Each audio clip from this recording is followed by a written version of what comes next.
Students, मैंने last lecture में आपको बताया था कि इंडक्टिव इफेक्ट क्या होता है और इसकी क्या प्रॉपर्टी होती हैं, ये किस प्रकार से इंडक्टिव इफेक्ट का प्रभाव पड़ता है।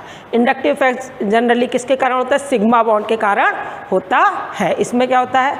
इलेक्ट्रॉन शिफ्ट हो जाते हैं मोर इलेक्ट्रोनेगेटिव एटम की ओर, जिसकी इलेक्ट्रोनेगेटिविटी ज़्यादा है। नेक्स्ट टॉपिक है आपका एप्लीकेशन ऑफ इंडक्टिव इफेक्ट। मैंने आपको 4 एप्लीकेशन बताया था और कहा था कि मैं एक एक करके डिस्कस करूंगी। First is comparison of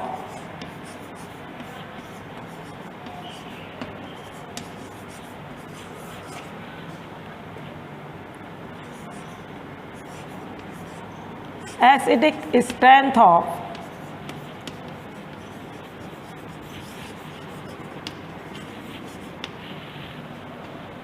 carboxylic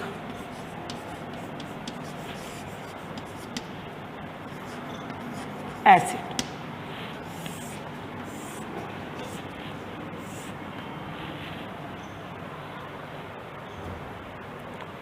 यदि आप कार्बोक्सिलिक एसिड लें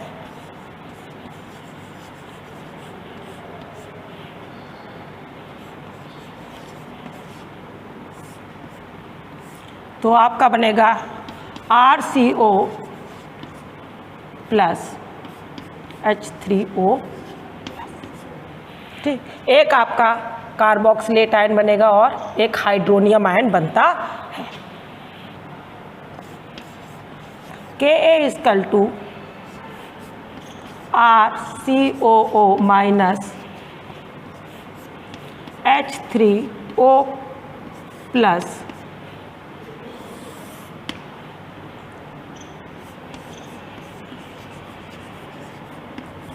H। ठीक, या लिखें pKa equal to minus log Ka। इसका मतलब ये हुआ जितना ज़्यादा Ka वैल्यू होगी या जितनी लोअर Pa वैल्यू होगी, एसिड उतना ही ज़्यादा स्ट्रॉन्ग बोल होगा। हायर Ka और lower Pk strong is the acid। इसका मतलब ये हुआ जितनी वैल्यू आपकी Ka की ज़्यादा होगी और pKa की वैल्यू ज़्यादा होगी, वो एसिड उतना ही ज़्यादा स्ट्रॉन्ग होगा। अब देखिए आप, यदि आप इसकी बात करें, इसकी स्ट्रेंथ किसके ऊपर डिपेंड करती है? एक आपकी हाइड्रोनियम आयन कंसंट्रेशन के ऊपर, एक ऑक्सिलेट आयन के ऊपर डिपेंड करती है। जितनी ज़्यादा आप इसकी वैल्यू होगी, स्टेबिलिटी आपकी Ka की वैल्यू स्टेबिलिटी ऑफ किसी कार्बोक्सिलेट आयन पर डिपेंड करती है और इसके कंसंट्रेशन ऑफ हाइड्रोनियम आयन पर डिपेंड करती है। Greater the concentration of hydronium ion, more value is the Ka, stronger is the acid. अब वह फैक्टर जो कार्बोक्सिलेट आयन को स्टेबलाइज करेंगे वो इसकी एसिडिटी को बढ़ाएंगे, और वो फैक्टर जो कार्बोक्सिलेट आयन की एसिडिटी को या स्टेबिलिटी को कम करेंगे वो इसकी एसिडिटी को डिक्रीज करेंगे। कोई भी आप सब्स्टिट्यूएंट ले लें जो इसकी स्टेबिलिटी को बढ़ाएगा वो उसको इतना ही ज़्यादा स्ट्रॉन्ग एसिड बनाएगा, और जो इसकी स्टेबिलिटी को कम करेगा वो इसकी स्टेबिलिटी को कम करेगा, वही इसकी एसिडिटी को भी कम करेगा। अब सपोज मान लीजिए आपका इलेक्ट्रॉन विथड्रॉइंग ग्रुप है,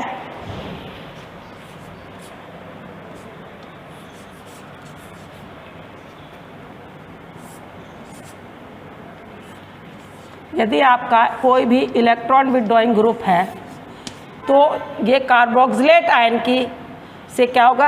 अपनी ओर डोनेट कर लेगा। निगेटिव चार्ज को क्या करेगा? डिस्पर्स करेगा।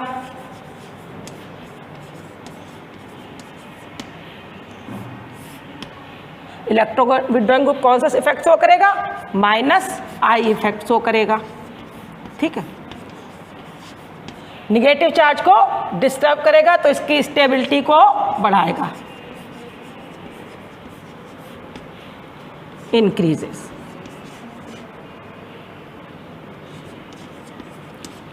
Any group of substituent which show minus I effect disperse the negative charge and stabilize the carboxylate ion.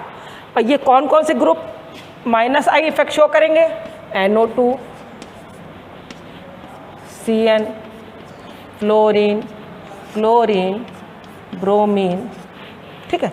ये ग्रुप आपका कौन सा इफेक्ट शो करते हैं? माइनस आई इफेक्ट शो करते हैं। ये इसके स्टेबिलिटी को बढ़ाते हैं। In comparison to this electron donating group,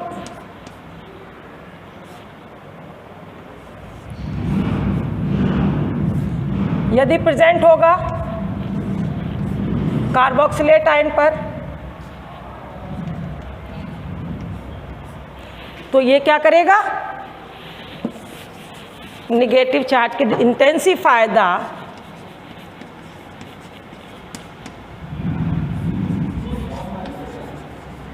dispersion of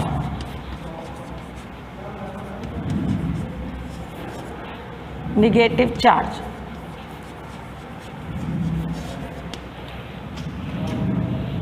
और क्या करेगा? डिस्टेबिलाइज करेगा।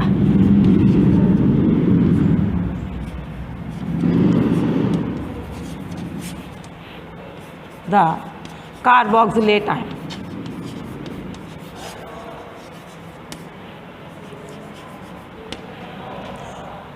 वह सब्स्टिट्यूएंट जो इसके नेगेटिव चार्ज को डिस्पर्सन से इंटेंसिफाई करेगा, वो इसको डिस्टेबिलाइज करेगा कार्बोक्सिलेट का आयन को, और वो क्या करेगा इससे कि स्टेबिलिटी इसकी कम हो जाएगा, ये इसकी बेसिसिटी कम हो जाएगी, मतलब एसिडिटी कम हो जाएगी। अब कौन से ग्रुप है? वो ग्रुप जो प्लस आई इफेक्ट शो करते हैं,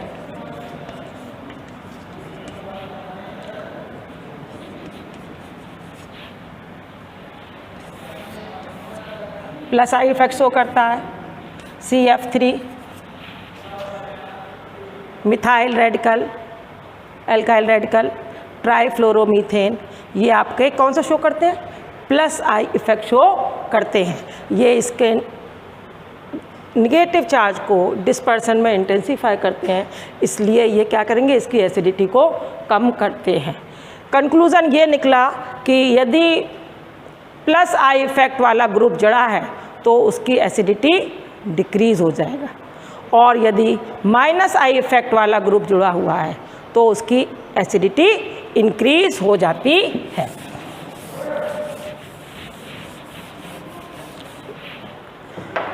देखिए, stronger the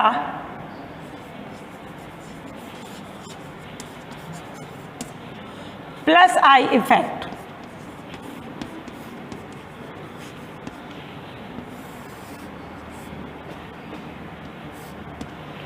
stronger the plus I effect,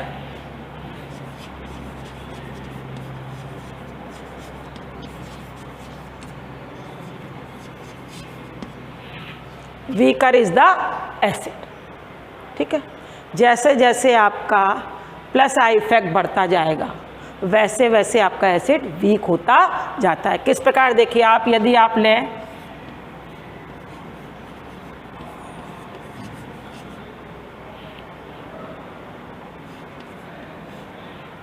ये आपका हो गया एसिटिक एसिड या इथेनोइक एसिड, ये प्रोपियोनिक एसिड,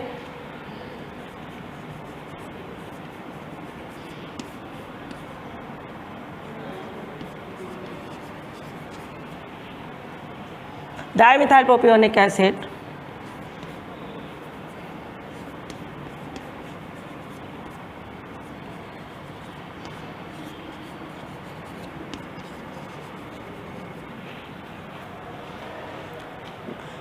सबसे ज़्यादा स्ट्रॉन्ग एसिड कौन सा हुआ? जैसे जैसे प्लस आई इफेक्ट बढ़ता जाएगा। प्लस आई इफेक्ट कैसे बढ़ेगा? जैसे जैसे आपका एल्काइल रेडिकल का नंबर बढ़ेगा। इसमें आपका एक एल्काइल रेडिकल है, इसमें आपके 2 हो गए, इसमें आपके 3 हो गए, इसमें आपके देखो तीनों डिस्प्लेस हो गए। जैसे जैसे आपका आर बढ़ेगा, मतलब प्लस आई इफेक्ट बढ़ेगा, वीक आपका एसिड होता जाएगा। तो ये सबसे स्ट्रॉन्ग है, उसके बाद ये आपका है ethanoic acid,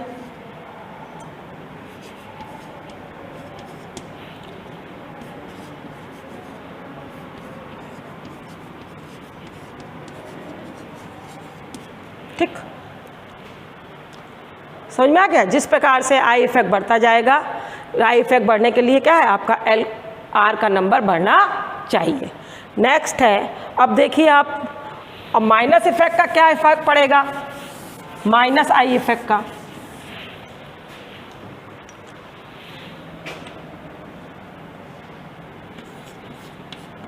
stronger the minus I effect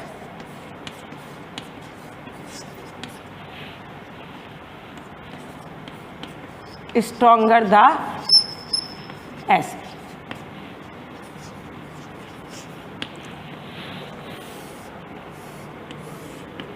जैसे जैसे आई माइनस आई इफेक्ट बढ़ेगा, मतलब इलेक्ट्रॉन विड्रॉइंग ग्रुप बढ़ेंगे, आपका एसिड स्ट्रॉन्ग होता जाएगा। किस प्रकार देखिए, NO2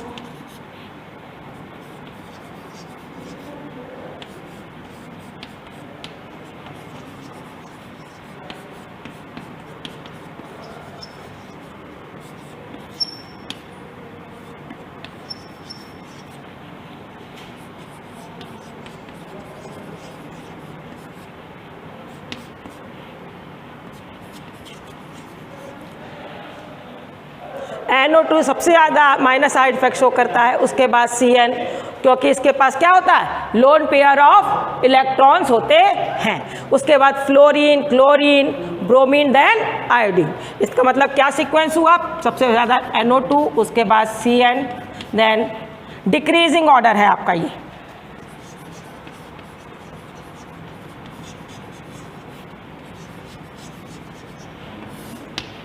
उसके बाद fluorine, then chlorine, then bromine, then iodine.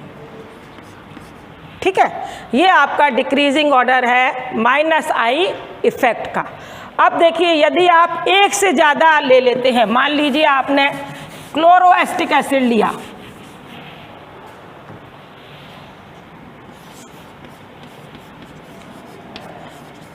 Chloroacetic acid लिया, Cl कौन सा ग्रुप शो करता है, माइनस आई इफेक्ट शो करता है। ठीक है, यदि आप Cl का नंबर बढ़ा देंगे तो इसका plus I minus I effect और बढ़ जाएगा।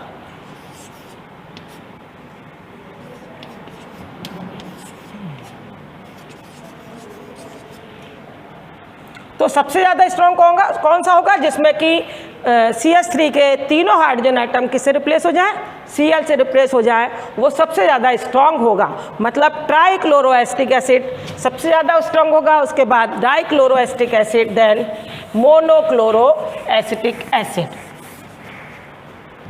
सबसे ज़्यादा स्ट्रॉन्ग आपका हुआ।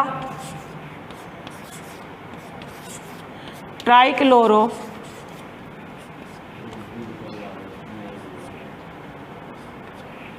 देन डाइक्लोरो,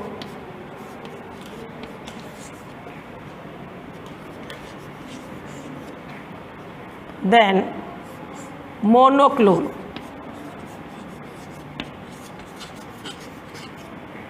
सबसे ज़्यादा स्ट्रॉन्ग एसिड आपका होगा ट्राइक्लोरोएसिटिक एसिड, क्योंकि इसमें 3 Cl ग्रुप एटम जुड़े हुए हैं, वो आपको माइनस साइड इफेक्ट, ज़्यादा माइनस साइड इफेक्ट्स होंगे। उसके बाद डाइक्लोरो, ये आपका है ट्राइक्लोरोएसिटिक एसिड।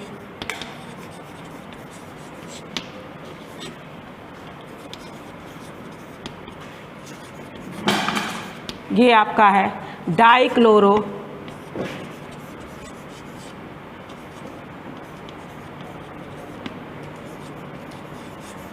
ये आपका है मोनोक्लोरो।